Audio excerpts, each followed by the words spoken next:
today we're going to talk about the XP device that is currently in Fortnite Creative, and there's a lot of discussion about this device, how much XP you can earn, how to set it up the best, how to not scam your players to make sure that you get the best possible XP while playing this map. So with that being said, let's jump right into it.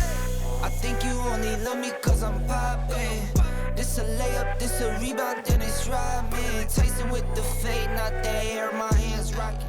Alright, so first things first, how much XP you can actually gain from these allocator devices. Which are these devices over here? I call them XP device because I think it's easier. But these are the devices which can grant XP. And you can see here that you have an XP reward from very small to very large. And you can choose whatever you want. For example, very easy setup is to put any kind of tracker device. For example, I have fishes fished. So I need to fish 5 fishes to actually gain XP. You can see that down here, that when this is completed, so if I fish 5 fishes, channel 1, this one sends a signal to this one, which then awards the XP. You can see here that I have very small on this, because this is a very easy challenge, and I don't want people to get amazing, like crazy XP for this.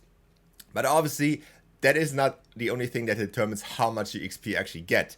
Yes, you can put in very small, very large, whatever you want to put in here. But Fortnite Creative has actually a very clever system to make sure that you don't abuse the system. So what it actually does here is that it determines on the play time you have for these challenges. It will actually grant you more or less XP. So what this will actually mean is that, for example, if I have a challenge here which is XP reward and I put very large in here, but the challenge only takes like up 1 or 2 minutes, then the reward will maybe be only like 1k. But if, for example, I have a challenge which is on very small XP but takes like 20 minutes, then actually the very small XP could mean that I get actually more XP for the very small reward, which is kind of like confusing, but obviously this is a way to make sure that people don't abuse the system and just spam the very large XP challenges. And I think that's a cool way. So there's actually no way to tell how much XP you can get from each of these little things, because each and every map is different and will always have a different outcome. So for example, you can see here on the background that I played on Gersi's map, which has a very large XP reward for killing people. And you can see it's about like 1k something XP for each kill. And I also played on a different map from Skelet, and this map has different rewards. For example, you can play 10 minutes and get a very small reward, but you can see that the very small reward is already larger than the very large reward from Gersi's map. So you can see there's not really a point where you can hold on saying, yeah, you gain like 1000 XP for medium, or you gain like 10k for very large. It is always dependent on the map and depending on what you're doing with your map. For example, for Gizi's map, this makes completely sense to just have kills and get 1000 XP, because having very small maybe let people feel like the kills are not rewarding as much. But having like multiple challenges like in Skelet's map, where you have like different levels, it makes a lot more sense to maybe change up the system of the challenges. So make sure that you always have an eye on that. Okay, so the next pretty important thing is how do you properly give people XP and how to give people XP so it makes sense. Because obviously everybody can just spam XP and then just like press a button and gain XP. And that is obviously one way in how to abuse the system. But obviously since you're map creators and you most likely want to create solid maps and want to create maps that actually make sense, how do you do these systems where you actually can give people XP for little things in the map which actually make them play their map more? So one of these systems, as already said, is in like, for example, Skelet map to give people XP rewards when playing time.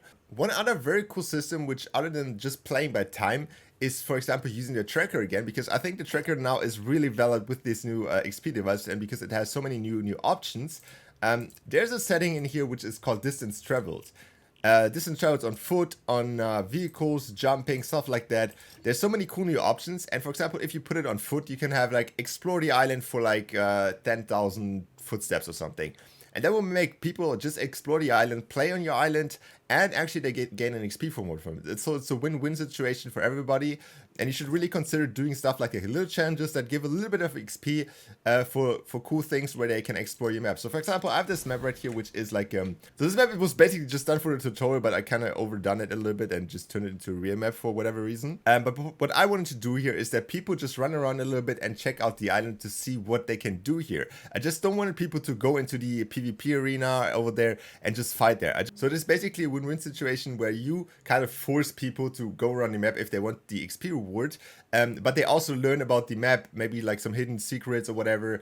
Learn where the weapon store is, learn where the where you can find like cool little things. But they also gain an XP reward for it, which is super amazing.